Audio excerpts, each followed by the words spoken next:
अस्सलाम वालेकुम बच्चों, उम्मीद है आप सब खैरियत से होंगे। लेक्चर स्टार्ट करते हैं अपना। आज का जो हमारा टॉपिक है वो है one of the most important topic of chapter number 4। Long के पॉइंट ऑफ व्यू से भी और जनरल कंसेप्ट के पॉइंट ऑफ व्यू से भी ये एक बहुत इंपॉर्टेंट टॉपिक है। टॉपिक हमारे पास है work done by gravitational field का। जैसा कि आप जानते हैं, इससे पहले हमने जो है ना वो दो वर्क कैलकुलेट किए। एक वर्क कैलकुलेट किया बाय कांस्टेंट फोर्स, एक वर्क हमने कैलकुलेट किया बाय वेरिएबल फोर्स। आज जो हमने कैलकुलेट करना है वो एक फील्ड का वर्क कैलकुलेट करना है, ग्रेविटेशनल फील्ड का वर्क कैलकुलेट करना है। अब सबसे पहला पॉइंट ये आ जाता है हमारे पास कि ये जो ग्रेविटेशनल फील्ड है ये होती क्या है। देखिए, ग्रेविटेशनल फील्ड है कि आप अपने इर्द गिर्द किसी भी ऑब्जेक्ट को, जहां पर आप मौजूद है, अगर आप किसी ऑब्जेक्ट को फॉल कराते हैं, अगर फॉर एग्जांपल ये मेरे पास एक क्रिकेट बॉल है और अगर मैं इस क्रिकेट बॉल को जस्ट रिलीज करूं तो क्या होगा, ये क्रिकेट बॉल नीचे की तरफ जाएगी, फॉल कर जाएगी। अब ये क्रिकेट बॉल क्यों फॉल करेगी? क्योंकि इसके ऊपर एक फोर्स लग रही है जिसको हम फोर्स ऑफ ग्रेविटी का नाम देते हैं। यानी कोई भी ऑब्जेक्ट अगर आप फॉल कराएं तो उस ऑब्जेक्ट के ऊपर फोर्स ऑफ ग्रेविटी लगेगी और वो नीचे की तरफ चला जाएगा, वो नीचे फॉल कर जाएगा।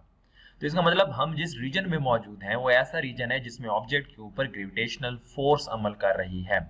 दैट इज वाई किसी भी ऑब्जेक्ट को रिलीज करें वो फॉल कर जाता है because of the gravitational force acting on the object. तो जमीन के इर्द गिर्द का वो रीजन जिसमें ऑब्जेक्ट के ऊपर ग्रेविटेशनल फोर्स अमल करे, ऐसे रीजन को हम ग्रेविटेशनल फील्ड का नाम देते हैं। तो डेफिनेशन हमारे पास है space around the earth in which gravitational force acts on the body. जमीन के इर्द गिर्द का वो रीजन जिसमें ऑब्जेक्ट के ऊपर ग्रेविटेशनल फोर्स अमल करती है, ऐसे रीजन को हम ग्रेविटेशनल फील्ड का नाम देते हैं। तो सबसे पहले तो हमने देखा ग्रेविटेशनल फील्ड क्या होता है। दूसरी चीज हमने ये याद रखनी है कि ग्रेविटेशनल फील्ड के अंदर जो वर्क होगा, that work done by the force of gravity, gravitational force. Gravitational field में जो वर्क होगा वो वर्क हमेशा ग्रेविटेशनल फोर्स का वर्क होगा। वो कैसे वर्क होगा उसको अभी हम नेक्स्ट इंशाल्लाह डिटेल में देखते हैं। तो ये हमने सबसे पहले देखा ग्रेविटेशनल फील्ड का कंसेप्ट। अब नेक्स्ट हम एक पॉइंट को देखते हैं। इससे पहले जैसे आपने पॉजिटिव और नेगेटिव वर्क की बात की थी, उसी तरह का हम एक कंसेप्ट देखने वाले हैं, वर्क की sign convention, sign direction in gravitational field. अब एक सिंपल चीज अभी हमने देखी कि फॉर एग्जांपल अगर ये हमारे पास एक ऑब्जेक्ट मौजूद है और इस ऑब्जेक्ट पर फोर्स ऑफ ग्रेविटी जो अमल कर रही है वो डाउनवर्ड अमल कर रही है। आप सब जानते हैं कि जो फोर्स ऑफ ग्रेविटी है उसकी डायरेक्शन हमेशा डाउनवर्ड होगी। Force of gravity always acts downward. अब मेरे पास अगेन यही फोर्स ऑफ ग्रेविटी इस बॉल पर नीचे की तरफ अमल कर रही है। यानी मेरे पास एक ऑब्जेक्ट है, एक बॉल है, उसको सिंपली मैं रिलीज कर दूं, छोड़ दूं, वो फोर्स ऑफ ग्रेविटी लगेगी, वो डिस्प्लेसमेंट डाउनवर्ड कवर करेगा। ये डिस्प्लेसमेंट है डाउनवर्ड। हमारे पास फोर्स ऑफ ग्रेविटी अमल कर रही है डाउनवर्ड, हमेशा डाउनवर्ड होगी फोर्स ऑफ ग्रेविटी। हमने यहाँ एक क्रिकेट बॉल को जस्ट रिलीज किया तो डिस्प्लेसमेंट किस तरफ है? डिस्प्लेसमेंट भी डाउनवर्ड है। अब आपको नजर आ रहा है कि फोर्स ऑफ ग्रेविटी भी डाउनवर्ड, डिस्प्लेसमेंट भी डाउनवर्ड, तो ये दोनों पैरेलल हैं। और अगर ये दोनों पैरेलल हैं तो इनके दरमियान जो थीटा होगा वो क्या होगा? 0 डिग्री। और अगर थीटा 0 डिग्री है तो वो जो हमने एक इक्वेशन देखी थी वर्क की, W is equal to FD cos of angle theta, तो इस केस में अगर मैं थीटा 0 पुट कर दूं तो कॉस 0 क्या आ जाएगा? 1। कॉस 0 क्या होता है? 1। कॉस 0 1। इसका मतलब जो मुझे रिजल्ट मिलेगा वो रिजल्ट मिलेगा पॉजिटिव। तो ये जो वर्क होगा ये क्या होगा? पॉजिटिव वर्क होगा। यानी पॉइंट ये है कि if gravitational force and displacement are in same direction, अगर ग्रेविटेशनल फोर्स और डिस्प्लेसमेंट सेम डायरेक्शन में है तो वर्क हमारे पास होगा पॉजिटिव। तो इसको हम ये भी कह सकते हैं कि ये है work done by the gravitational field. ये वर्क क्या है बच्चों? Work done by the gravitational field. तो जब ये दोनों work done by the gravitational field होगा तो force of gravity, displacement, force of gravity और डिस्प्लेसमेंट पैरेलल होंगे और तब वर्क होगा पॉजिटिव। अब अगेन वही चीज, ये फोर्स ऑफ ग्रेविटी तो हमेशा डाउनवर्ड होगी। अब ये मेरे पास एक ऑब्जेक्ट यहां मौजूद है और इसको मैं उठा के ऊपर की तरफ लेके जाता हूं, यानी फोर्स ऑफ ग्रेविटी के अगेंस्ट लेके जाता हूं। फोर्स ऑफ ग्रेविटी को बेसिकली मैंने ओवरकम किया, तो मैंने उस बॉडी को अपवर्ड लेके गया, डिस्प्लेसमेंट अपवर्ड है, बट इस बॉडी पर लगने वाली जो फोर्स ऑफ ग्रेविटी है वो हमेशा किस तरफ होगी? फोर्स ऑफ ग्रेविटी हमेशा डाउनवर्ड होगी। तो displacement upward, force of gravity downward, ये दोनों एक दूसरे के आपको नजर आ रहा है। इनके दरमियान जो एंगल एक तरह से बनेगा वो एंगल बनेगा 180 डिग्री, यानी ये दोनों एक दूसरे के क्या हैं, एंटी पैरेलल आ गए। ये दोनों एक दूसरे के क्या आ गए, एंटी पैरेलल। 180 डिग्री एंगल बन रहा है। अगर ये एंटी पैरेलल है तो अगेन वही चीज W is equal to F D cos 180। अगर मैं कॉस 180 लूंगा तो कॉस 180 होता है -1, तो वर्क क्या आ गया, नेगेटिव आ गया। तो यहाँ नेक्स्ट पॉइंट यही है कि gravitational force and displacement are opposite to each other. One is upward, gravity is downward, दोनों एक दूसरे के ऑपोजिट हैं, देन वर्क उस केस में क्या होगा, नेगेटिव होगा। तो हमने दोनों चीजें देखी। Work done by the gravity, जब ग्रेविटी खुद ऑब्जेक्ट को नीचे लेके जाएगी वर्क पॉजिटिव है, और अगर ग्रेविटी के अगेंस्ट, ग्रेविटी नीचे की तरफ है, ग्रेविटी ऑब्जेक्ट को नीचे ले जाना चाह रही है, आप ऑब्जेक्ट को ग्रेविटी के अगेंस्ट लेके जाएंगे तो वो वर्क आपका नेगेटिव होगा। तो ये दो वर्क हमारे पास आ गए। पहला वर्क पॉजिटिव वर्क हमने देख लिया, दूसरा वर्क हमने नेगेटिव देखा। तीसरा है कि जीरो वर्क कब होगा। तीसरा जो पॉइंट है वो आपके पास क्या है, जीरो वर्क की है। यानी अगर इस ऑब्जेक्ट को मैं हॉरिजॉन्टली लेके जाऊं, ये हॉरिजॉन्टल डायरेक्शन में लेके जाऊं, ये है डिस्प्लेसमेंट जो किस तरफ है, हॉरिजॉन्टल डायरेक्शन में है, और जो फोर्स ऑफ ग्रेविटी है that is always acting downward. ये हमने पॉइंट, अगेन वही पॉइंट आ गया जो हम पहले भी देख चुके हैं, force of gravity is always acting downward. तो फोर्स ऑफ ग्रेविटी और डिस्प्लेसमेंट के दरमियान एंगल कितना बन रहा है, एंगल यहाँ हमारे पास बन रहा है 90 डिग्री। और अगर एंगल 90 है तो आप जानते हैं W is equal to F D cos theta, cos 90 होता है 0, तो इस केस में वर्क क्या होगा, 0। तो अगर gravitational force is perpendicular to displacement then work will be 0। तो ये पॉइंट हमने 3 पॉइंट्स याद रखना है। पॉजिटिव वर्क होगा कब होगा, नेगेटिव वर्क कब होगा, और 0 वर्क कब होगा। अब नेक्स्ट हम आते हैं वर्क कैलकुलेशन की तरफ। हमने बेटा वर्क कैलकुलेट करना है by gravitational field, work calculate करना है बाय ग्रेविटेशनल फील्ड। अब वर्क कैलकुलेशन के लिए हम एक सिचुएशन कंसिडर करते हैं। सिचुएशन ये है, ये डायग्राम भी नजर आ रही है, इसको जनरली मैं एक्सप्लेन वैसे यहां पर साइड पे कर देता हूं। ये हमारे पास एक ऑब्जेक्ट है जो A पॉइंट पर मौजूद है।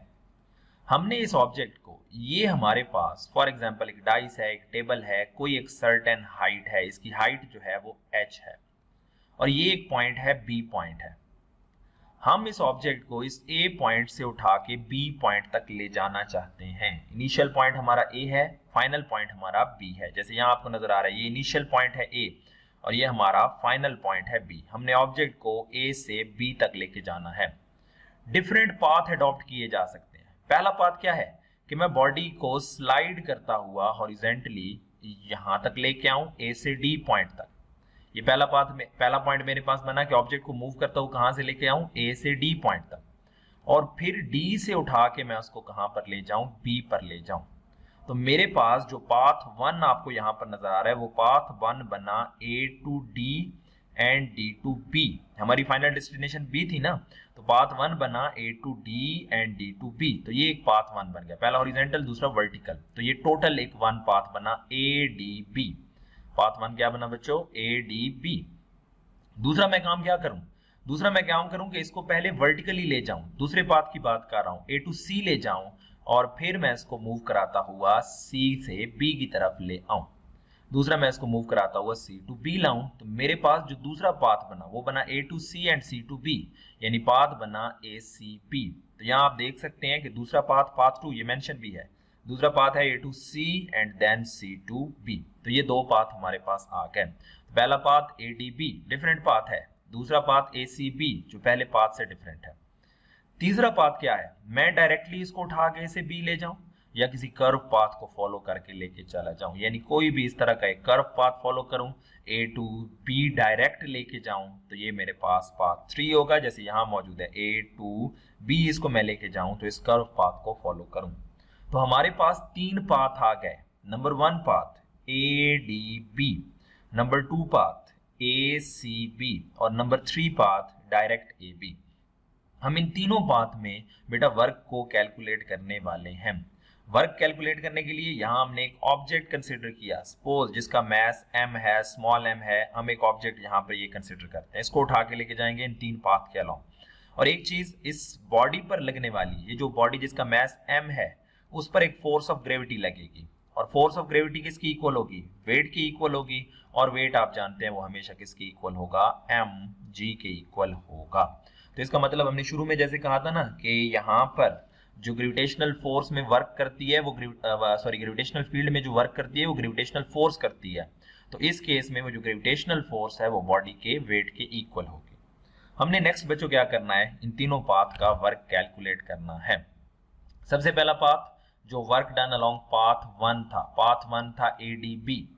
अब path 1 A to D and D to B, इसका मतलब हमारा जो पाथ 1 है वो दो हिस्सों में डिवाइडेड है। पहला A to D है and then D to B है। तो इसका मतलब हमें दोनों पाथ का अलग अलग वर्क कैलकुलेट करना पड़ेगा, यानी हमें जो पाथ 1 है, एक सिंगल पाथ जो है वो दो हिस्सों में डिवाइडेड है, तो हमें टोटल पाथ 1 के अलोंग वर्क निकालना है। तो पहले इन दो का वर्क निकालना होगा। वो कैसे? जिसको मैंने यहां पर मेंशन किया है कि work done along ADB is equal to, पहले वर्क निकालें फ्रॉम A to D, फिर वर्क निकालें फ्रॉम D to B। तो ये दो वर्क हमने कैलकुलेट करना है, पहला work from A to D and दूसरा वर्क D to B। इसको हमने इक्वेशन A का यहां पर बच्चों नाम दे दिया। अब मैं पहले कैलकुलेट करता हूं work done along AD। Work done along AD F dot D is equal to FD cos theta. और जैसे मैं पहले बता चुका हूं आपको कि यहाँ जो F होगा वो वेट के इक्वल होगा, mg के इक्वल होगा। अब जरा गौर से देखें इस पाथ को A to D। डिस्प्लेसमेंट जो है वो बच्चे आपका किस तरफ है? हॉरिजॉन्टल डायरेक्शन में। A to D displacement horizontal, but force of gravity यहाँ जो अमल कर रही होगी वो किस तरफ है? फोर्स ऑफ ग्रेविटी अमल कर रही है डाउनवर्ड। तो ये एंगल कितना बनना? 90। इस केस में फोर्स ऑफ ग्रेविटी और डिस्प्लेसमेंट के दरमियान जो एंगल बन रहा है वो कितना बन रहा है? 90। और अगर एंगल 90 बनेगा, और इस इक्वेशन में मैं एंगल 90 पुट करता हूं, work from A to D, F की जगह FD cos थीटा, ये जो हमारे पास इक्वेशन है, work from A to D is equal to FD cos theta. F की जगह मैं वेट पुट करूंगा mg, displacement D as it is, और cos ऑफ एंगल 90, और cos 90 इज 0, तो cos 90 0 आएगा, तो 0 मल्टीप्लाइड बाय समथिंग, ये पूरी टर्म हमारी 0 कर देगा। तो work from A to D वो कितना आया? 0। हम पहले भी कह चुके हैं हॉरिजॉन्टल पाथ के अलोंग वर्क नहीं होगा, क्योंकि फोर्स ऑफ ग्रेविटी और डिस्प्लेसमेंट के दरमियान एंगल है 90। एक पाथ हो गया, ये वर्क कैलकुलेट कर लिया A to D। अब कैलकुलेट करना है D to B। D to B में देखें डिस्प्लेसमेंट किस तरफ है? अपवर्ड है। D to B में डिस्प्लेसमेंट किस तरफ है? अपवर्ड। और फोर्स ऑफ ग्रेविटी जो अमल कर रही है वो हमेशा किस तरफ होगी? डाउनवर्ड होगी भाई। फोर्स ऑफ ग्रेविटी हम ऑलरेडी कह चुके हैं हमेशा क्या होगी? Downward. Displacement upward, force of gravity downward, इन दोनों के दरमियान जो एंगल बनेगा फोर्स और डिस्प्लेसमेंट के दरमियान में, वो एंगल बच्चों कितना बन रहा है? 180 डिग्री बन रहा है। एंगल कितना बन रहा है? 180। अगेन वही चीज, D to B वर्क निकालना है, FD cos of angle theta, F dot D FD cos theta. Values put करते हैं, F की जगह आ गया mg, F की जगह वेट mg, यहाँ डिस्प्लेसमेंट हाइट है, यहाँ आपको नजर आ रहा है D से B तक गए तो हम h हाइट तक गए जो हमें नजर आ रही है, तो डिस्प्लेसमेंट की जगह h आ गया, और cos ऑफ एंगल पुट करेंगे 180, and the cos 180 is equal to -1, so this work will be -mgh। तो ये हमने पहले दो हिस्सों का, वो जो पाथ 1 था और जो दो हिस्सों में डिवाइड था, उसका वर्क निकाला। अब ये वैल्यू हम इस इक्वेशन में पुट करते हैं, क्योंकि A to D भी वर्क निकाल चुके हैं और D to B भी निकाल चुके हैं। तो ये वैल्यू हम जब नेक्स्ट इक्वेशन में पुट करते हैं, वर्क फ्रॉम ADB जो हमारे पास है, work from ADB that is divided from A to D and D to B। तो AD वर्क निकाला 0, DB वर्क निकाला -mgh, तो पहले पाथ के अलोंग टोटल वर्क आ गया -mgh। पहले पाथ के अलोंग हमारा टोटल वर्क क्या आ गया? -mgh। अब नेक्स्ट ये हो गया हमारे पहले पाथ का वर्क।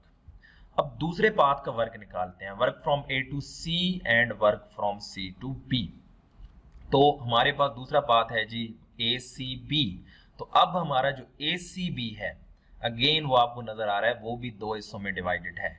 यानी अगर हम ACB पाथ की बात करें, ये है ACB पाथ 2, ACB पाथ की बात करें तो वो जो हमारा पाथ है वो कुछ यूं डिवाइडेड है, पहले A to C vertical path, और फिर हॉरिजॉन्टल पाथ C2B। बच्चों अब एक चीज आप देख चुके हैं कि ये जो हॉरिजॉन्टल पाथ है इसमें वर्क कितना था 0, तो भाई इस हॉरिजॉन्टल पाथ में भी वर्क क्या होगा 0 ही होना चाहिए। C2B हॉरिजॉन्टल पाथ में भी वर्क क्या होना चाहिए 0। और C आप इसमें देख चुके हैं D2B में वर्क था -mgh, तो A to C भी उसके पैरेलल पाथ है, यहाँ भी वर्क क्या होना चाहिए -mgh, और एग्जैक्टली यही होगा। ये अभी हम कैलकुलेट करते हैं नेक्स्ट। तो हमने कहा कि हमारा ACB पाथ दो हिस्सों में डिवाइडेड है, ACB पाथ दो हिस्सों में divided, A to C and C to B। A to C work निकालते हैं। अगर आप A to C वर्क निकालेंगे तो अगेन वही चीज, displacement upward, force of gravity acting downward, इन आपका आपस में एंगल कितना बनेगा 180 डिग्री। डिटेल में बता चुका हूं, डायरेक्टली मैं यहाँ लिख देता हूं W = FD cos theta, F की जगह mg आ गया, डिस्प्लेसमेंट की जगह d आ गया, जो कि बेसिकली यहाँ पर हाइट की फॉर्म में आएगा, क्योंकि A to C जो डिस्टेंस है वो बेसिकली इस हाइट की इक्वल है, तो यहाँ d की जगह h आ जाएगा। कॉस ऑफ एंगल 180 cos 180 -1, तो ये आ गया -mgh। A to C work वही -mgh आ गया। फिर दूसरा जैसे मैंने बताया हॉरिजॉन्टल पाथ में again displacement horizontal, force of gravity is acting downward, तो एंगल फिर से कितना बन गया 90। और यहाँ मैं डायरेक्टली लिख देता हूँ W = from C to B FD cos theta, FD cos 90 0, तो C to B वर्क 0 आ गया। तो A to C भी वर्क निकाल लिया, C to B भी वर्क निकाल लिया, तो ये हमारे पास A to C वर्क है -mgh और C to B वर्क है 0, तो ACB वर्क टोटल आ गया -mgh। तो इन दोनों पाथ के अलोंग हमने वर्क निकाला, यानी ये जो दो पाथ है ADB और दूसरा ACB, इनके अलोंग हमने वर्क को कैलकुलेट कर लिया। और यहाँ हम एक चीज ऑब्जर्व कर रहे हैं, हॉरिजॉन्टल पाथ के अलोंग वर्क होगा 0 और वर्टिकल पाथ के अलोंग वर्क होगा -mgh। Horizontal path A to D C to B दोनों में वर्क क्या है 0, वर्टिकल पाथ में वर्क है -mgh, यानी वर्टिकल पाथ में जो वर्क होगा वो -mg इंटू हाइट होगा, जो भी हाइट होगी वो वर्टिकल पाथ की हम पुट कर सकते हैं। तीसरा पाथ बच गया direct path A to B। अब इस डायरेक्ट पाथ के लिए हम क्या करते हैं बेटा, ये हमारे पास कुछ इस तरह का डायरेक्ट पाथ है, ये है A पॉइंट और ये हमारे पास है B पॉइंट। हम क्या करते हैं, इस डायरेक्ट पाथ को हम हॉरिजॉन्टल एंड वर्टिकल पाथ में कन्वर्ट करते हैं, यानी एक हम हॉरिजॉन्टल पाथ लेंगे, एक वर्टिकल पाथ, फिर हॉरिजॉन्टल पाथ, फिर vertical path, horizontal path, vertical path. Same उसी तरह जैसे स्टेयर्स होती हैं आपके पास, उस तरह हम इस पूरे पाथ को हॉरिजॉन्टल और वर्टिकल पाथ में कुछ यूं तकसीम करते जाएंगे, horizontal path, vertical path, horizontal, vertical, stairs की तरह। जैसे यहाँ भी हमने प्रॉपर डायग्राम दी हुई है, हॉरिजॉन्टल पाथ, वर्टिकल पाथ, फिर हॉरिजॉन्टल, फिर वर्टिकल, तो पूरे पाथ को हमने n number of horizontal and vertical path में कन्वर्ट कर दिया। अब वही पॉइंट आ गया, जितने भी हॉरिजॉन्टल पॉइंट हैं, जितने भी हॉरिजॉन्टल पॉइंट है वहां अगेन हॉरिजॉन्टल पॉइंट है तो डिस्प्लेसमेंट हॉरिजॉन्टल, तो फोर्स ऑफ ग्रेविटी किस तरफ एक्ट करेगी डाउनवर्ड, तो एंगल कितना बनेगा, एंगल बनेगा 90 डिग्री, और अगर एंगल 90 बनेगा तो cos 90 0, तो तमाम हॉरिजॉन्टल पाथ में वर्क क्या होगा 0, तमाम हॉरिजॉन्टल पाथ में वर्क क्या होगा 0। लेकिन जो वर्टिकल पाथ है, उन वर्टिकल पाथ में जो पहला वर्टिकल पाथ है उसकी हाइट को हमने नाम दे दिया del y1 का, दूसरा वर्टिकल पाथ की हाइट को हमने नाम दिया del y2 का, अप टू सो ऑन, और लास्ट वाले वर्टिकल पाथ की हाइट को हमने नाम दे दिया del yn। पहला यहाँ पर आपको डायग्राम मिल रहा है, पहला vertical path del y1, del y2 up to so on del yn, तो उस पूरे पाथ को हमने n number of vertical paths में तकसीम कर दिया। तो जितने हॉरिजॉन्टल पाथ हैं उन सब के अलोंग तो वर्क हमारे पास क्या हो गया 0। अब हॉरिजॉन्टल पाथ के अलोंग, तमाम हॉरिजॉन्टल पाथ के अलोंग वर्क क्या हो चुका है 0। वर्टिकल पाथ का वर्क क्या होगा, जैसे अभी मैंने आपको बताया था, वर्टिकल पाथ का वर्क होगा mg इंटू हाइट। हम उस वर्टिकल पाथ के वर्क की तरफ अब नेक्स्ट चलते हैं, यानी हम ये कहते हैं कि work done along the vertical displacement. अब वर्टिकल डिस्प्लेसमेंट को हमने n नंबर ऑफ पाथ में तकसीम किया, हर एक पाथ का हम अलग अलग वर्क कैलकुलेट करेंगे। वर्टिकल पाथ को हमने n नंबर ऑफ पाथ में तकसीम किया, तो हर एक पाथ का हम अलग अलग वर्क कैलकुलेट करेंगे। ये पहले वर्टिकल पाथ का वर्क होगा,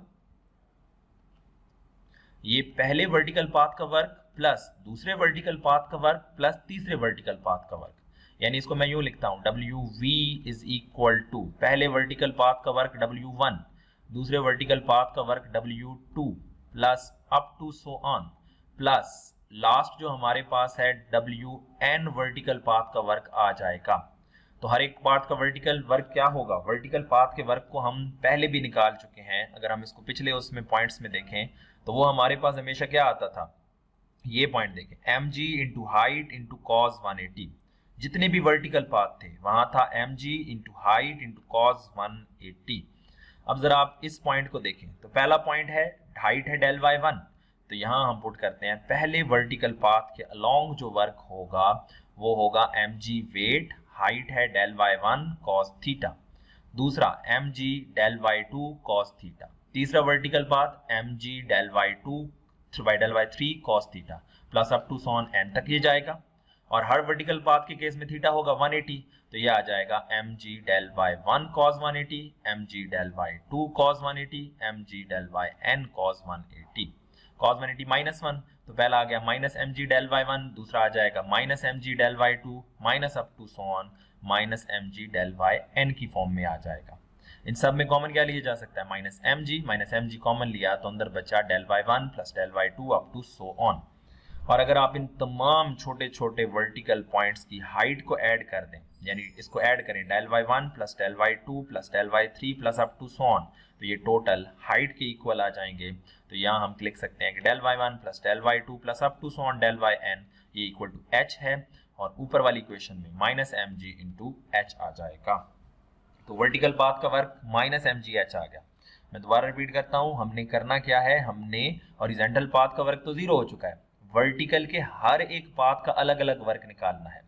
पहले का अलग वर्क, दूसरे का अलग वर्क, और एट द एंड सबको सम अप कर देना है। और वर्क के लिए वही फार्मूला है जो हम पिछले उसमें पार्ट में कर चुके हैं। वहां था mgh इंटू कॉस थीटा, यहाँ आ जाएगा mg, पहले पाथ के लिए हाइट आ जाएगी del y1 cos theta, theta सबके लिए सेम होगा 180, क्योंकि यहाँ पर वही सिचुएशन है, फोर्स डिस्प्लेसमेंट अपवर्ड है और फोर्स ऑफ ग्रेविटी डाउनवर्ड है। तो थीटा 180 कॉस 180 माइनस 1, तो ये टर्म बची, और ये वर्क वर्टिकल वर्क आ गया माइनस mgh, और total work done along AB क्या आया, हॉरिजॉन्टल प्लस वर्टिकल, हॉरिजॉन्टल का वर्क 0, वर्टिकल का वर्क माइनस mgh, तो टोटल वर्क आ गया माइनस mgh की फॉर्म में।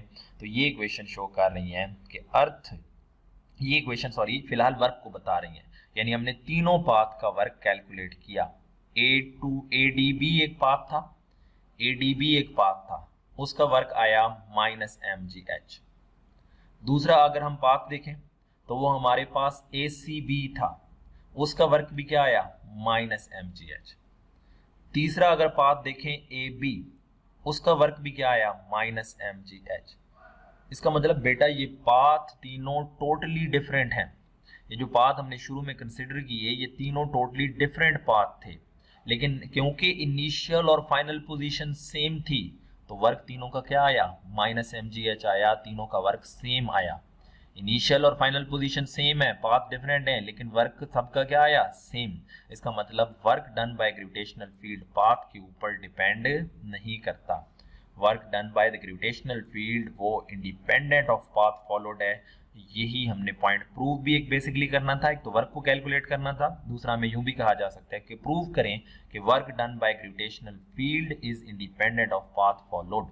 तो ये हमने एक पॉइंट प्रूव किया कि भाई तीनों डिफरेंट पाथ थे, वर्क सेम आया, as long as initial and final position are same, तो वर्क पाथ पर डिपेंड नहीं करता, work is independent of path followed.